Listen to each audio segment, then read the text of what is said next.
Hey extremist, put down your Buffalo Shaman costume for a minute and stop exercising. Lately, the trusted media like MSNBC has been enlightening us to the fact that fitness is a far-right phenomenon. So if you've been exercising, now you're caught red-handed, fascist. I'm gonna tell you a secret.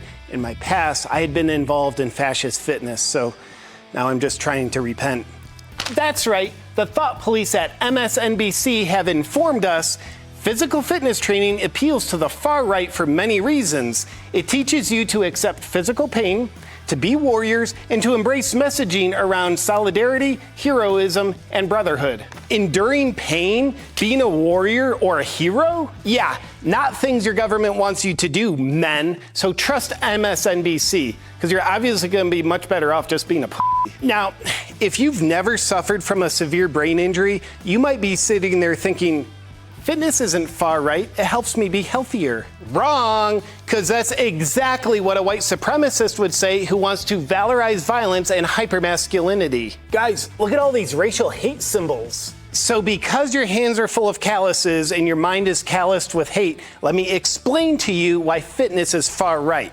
But first, a fun fact. Did you know the bench press was invented by Donald Trump on January 5th, 2021, as a way of giving insurrectionists the upper body strength they would need to push open the doors of the Capitol that security guards had already opened for them? That's a pretty hateful exercise if you ask me. This is basically a crime scene now. Do we have any crime scene tape around here, guys? One of the many valid reasons why fitness is far right is because you are the only one who receives the benefits from the effort that you put in. Where is the leftist equitable distribution of benefits of your exercise efforts to those who choose not to exercise? Answer? There is none, because it's impossible to distribute the benefits of your exercising to others. Therefore, exercise is far right and you shouldn't do it. Fascist. Additionally, you can mathematically prove that fitness is in fact far right. Fitness is bad, unhealthy is good, and 2 + 2 = 5. Math. Now, do you want to know how fitness equals fascism? Listen up. Consider this fact that is definitely causation and not correlation that MSNBC points out. Physical fitness has always been central to the far right. In Mein Kampf, Hitler fixated on boxing and jiu-jitsu, believing they could help him create an army of millions whose aggressive spirit and impeccably trained bodies, combined with fanatical love of the fatherland, would do more for the German nation than any mediocre tactical weapons training. Yep. It turns out the German military under Hitler was the only army in the world to ever use fitness to make stronger soldiers to have a more powerful military. Compare that far-right strategy with the current US military brass, who instead of using increased strength and toughness with soldiers, they're using increased diversity to make a more powerful military, which I assume will turn out pretty well. Yep.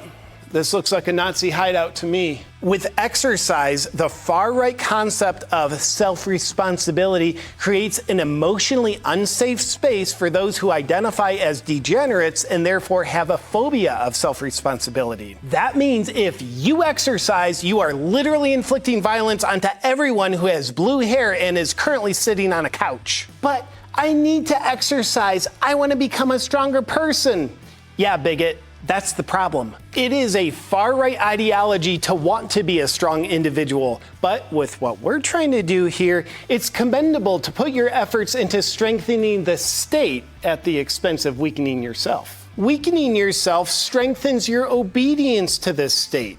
Now, isn't that what you'd rather have? You can either be a fitness fascist or a sedentary socialist, and I think you know which one is going to lower your social credit score. So choose carefully. Now, let's look at another specific example of far-right extremism. The deadlift. It strengthens your shoulders, legs, and butt. This unfortunately means when your benevolent government tries to bend you over and f*** you in the ass with unconstitutional totalitarian demands, you've got the strength to clench your butt cheeks and kick the authoritarians off you with your non-compliance. And as you can imagine, having the strength to not let your sovereignty be violated is rooted in far-right extremism. But if you choose the high road of just saying no to deadlifts, then you'll have the physical capabilities of a leftist leper, which will help you be victimized by whatever your government wants to do to you. So, what do you do to stay healthy if you're not a fascist and therefore unwilling to participate in the racial violence of exercise? Answer: body positivity. The ironclad science of body positivity has revealed that instead of being healthy through exercise and good nutrition, you can be just as healthy by not exercising at all and eating whatever you want by just saying you're healthy. In recent years, medical science has proven that just by saying you're something, then you automatically are that something. And if you happen to be sitting 15 years deep into being body positively sedentary with a corresponding amount of plaque built up in your arteries and a heart attack comes to find you, just remember to tell the heart attack that you're healthy, and it'll probably just go away.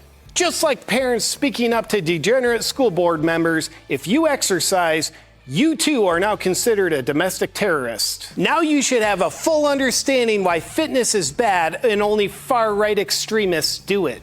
Here's to becoming the weak, incapable, spineless degenerate that your government wants you to be. Cheers. Have you ever considered that the foundation of your freedom is good health? Well, health equals freedom is at the core of my beliefs, and using CBD is one of the #1 things I do to look after my health. But high quality, premium grade, clean, pure, organic CBD can be hard to come by. That's why I started Awaken CBD. After experiencing the benefits of CBD on my health for a number of years, I wanted to form a CBD brand that people can trust. That's why we only use organically grown, premium grade CBD, so you can trust it. We've got the CBD products to meet your needs, like the CBD oil tincture, full spectrum gummies, sleep gummies, relief roll-on gel, and some others that I think you'll love. If you'd like to bring the benefits of CBD into your life with a brand you can trust, I'd be honored if you gave Awaken CBD a shot. To learn more about how you can become a part of the Awaken CBD family, just go to healthisfreedom.co. Please enjoy whatever it is you choose to do to take care of your health, because your freedom depends on it.